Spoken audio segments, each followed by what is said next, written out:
Assalamualaikum warahmatullahi wabarakatuh. Nah, sebelum kita memasuki materi transformasi, kalian harus ingat kembali materi kita waktu kelas 8, yaitu tentang bab titik koordinat. Nah, disinilah perannya titik koordinat itu. Karena di bagian bab transformasi ini kita akan mempelajari ada 4 macam. Yang pertama namanya refleksi atau pencerminan. Yang kedua namanya translasi atau pergeseran. Yang ketiga rotasi yaitu putaran. Yang keempat namanya dilatasi. Di mana yang 1, 2, 3 yaitu refleksi, translasi, rotasi, semuanya bentuk dengan bayangannya itu sama ukurannya. Berbeda nanti dengan dilatasi. Jadi dilatasi itu bisa saja benda dari awal ke bayangan itu berubah ukurannya. Bisa diperkecil, bisa juga semakin diperbesar. Nah, kalian tentu penasaran bukan? Apa itu tentang pencerminan atau refleksi yang akan kita pelajari hari ini? Silahkan disimak materi Ibu selanjutnya.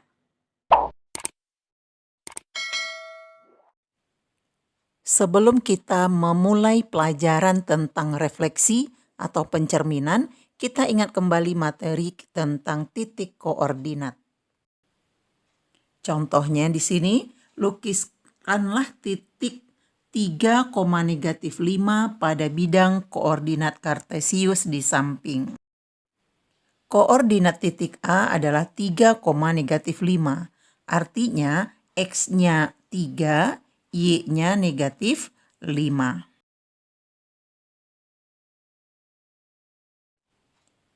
Berikutnya, tentukanlah koordinat dari titik B. Perhatikan, titik B di sini, lihat ke sumbu X-nya ke bawah, maka X-nya -6.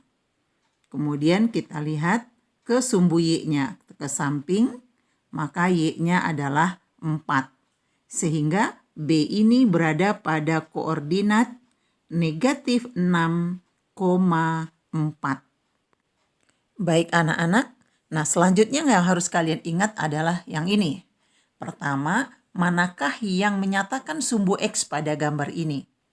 Sumbu X adalah yang mendatar. Di sini nilainya dari -6 sampai ke +6. Dari titik 0 ke kiri nilainya negatif, 0 ke kanan nilainya positif. Kemudian manakah yang merupakan sumbu Y? Nah, sumbu Y adalah yang tegak lurus terhadap sumbu X tadi, di mana 0 ke atasnya positif, 0 ke bawahnya negatif. Kemudian tentang garis Y sama dengan X. Nah, kita akan melukis garis Y sama dengan X, artinya apabila X-nya itu 1, maka Y-nya juga 1. Apabila X-nya -1, maka Y-nya juga -1. X-nya -2, Y-nya juga -2, karena sama tadi ya. Nah, kalau dihubungkan seperti inilah garis Y sama dengan X tersebut. Berikutnya, lukislah grafik Y sama dengan negatif X pada bidang kartesius ini. Nah, arti dari Y sama dengan negatif X tentu nilainya berlawanan. Apabila X-nya positif 3 misalnya, maka Y-nya negatif 3. Nah, apabila X-nya yang negatif 1, tentu Y-nya positif 1. Dihubungkan seperti inilah garis tersebut. Ini yang dikatakan dengan Y sama dengan negatif X.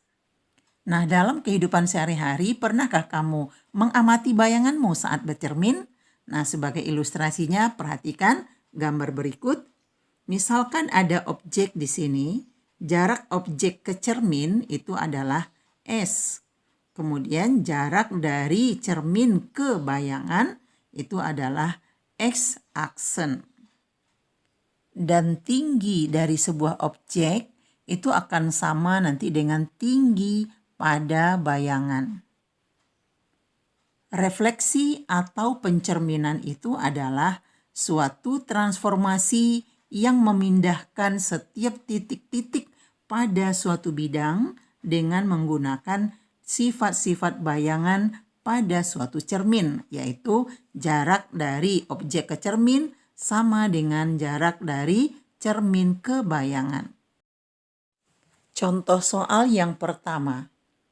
Gambarkanlah bayangan dari titik A 4,2 jika A dicerminkan terhadap sumbu X, B dicerminkan terhadap sumbu Y, C dicerminkan terhadap garis Y sama dengan X, D dicerminkan terhadap garis Y sama dengan negatif X. Untuk yang A, perhatikan gambar ini. Nah, di sini A tadi 4 langkah ke kanan, 2 ke atas ya.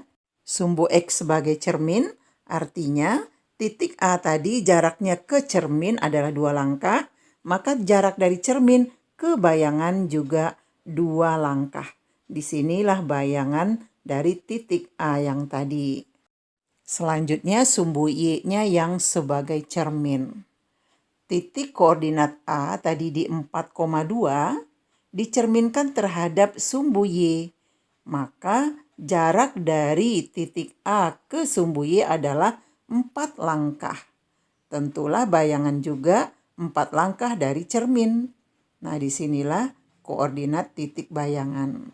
Perhatikan tadi, kalau dia cerminnya sumbu X, maka nilai X-nya tidak berubah. Yang berubah adalah nilai Y-nya. Sedangkan kalau cerminnya sumbu Y, yang berubah adalah nilai X-nya dan Y-nya tetap. Berikutnya, titik A tadi dicerminkan terhadap garis Y sama dengan X. Nah, titik A tadi 4,2. Ada yang perlu kita ingat bahwa jarak kita ke cermin dengan jarak cermin ke bayangan kita, itu kalau kita tarik garis lurus, dia akan tegak lurus terhadap cermin tadi. Nah, kalau titik A tadi di sini, maka bayangannya tentu tegak lurus ya. Kita tarik garis tegak lurus ke seberang sini. Sehingga 4,2 di sini dia menjadi 2,4. Perhatikan tadi A, B sekarang menjadi B, A. Untuk cermin berikutnya adalah garis Y sama dengan negatif X. Nah, tadi titik kita A, B ya, yaitu di 4,2. Kita cerminkan, kita tarik garis yang tegak lurus terhadap cermin. Sehingga posisinya tepat tegak lurus, nah di sini.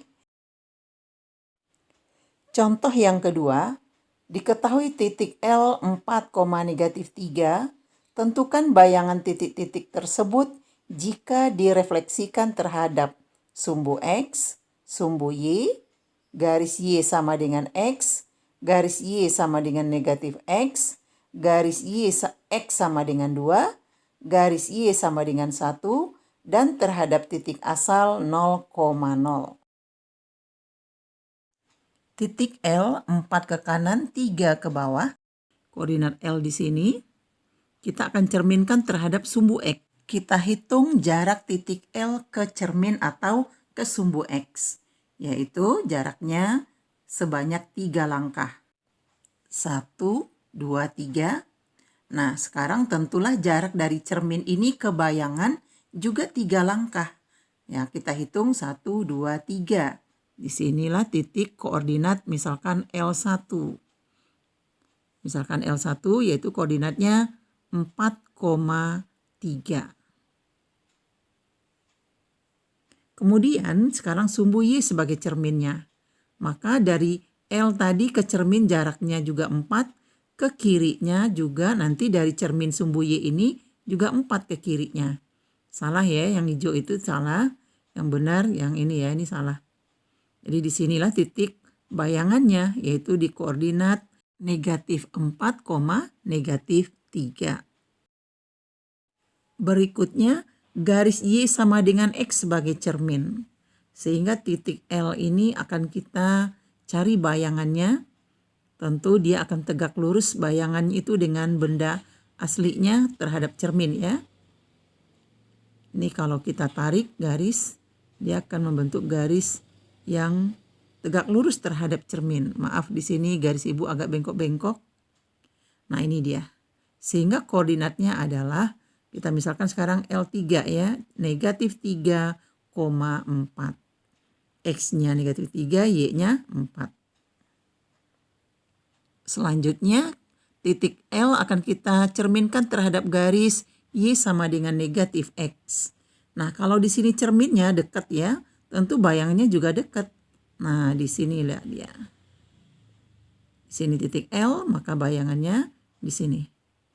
Kita misalkan sekarang L4, maka koordinatnya kalau ditarik ya, kedua garis titik ini akan tegak lurus terhadap garis. Sehingga L4-nya 3, negatif 4. Selanjutnya titik L kita cerminkan terhadap garis X sama dengan 2. Nih yang garis yang berwarna biru itu X sama dengan 2. Nah, kita lihat jarak dari L ke cerminnya itu 2 langkah. Maka bayangan itu juga 2 langkah dari cermin. Nah, di sini ya. Jadi koordinat X-nya 0, Y-nya negatif 3. Berikutnya titik L dicerminkan terhadap garis Y sama dengan 1. Y sama dengan 1 artinya garis itu melalui titik sumbu Y di titik 1. Nah ini namanya Y sama dengan 1. Nah berapa jarak dari titik L tadi terhadap garis Y sama dengan 1? Bisa kita hitung kotaknya ada sebanyak 4 kotak atau 4 langkah. Maka kebayangannya juga harus 4 langkah. Maka disinilah L6-nya itu koordinatnya 4,5.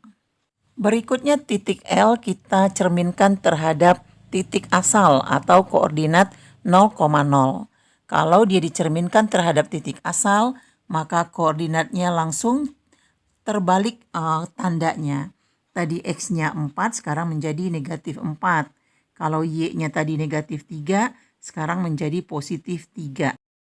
Koordinat bayangannya jadi negatif 4,3. Kita misalkan dengan L7.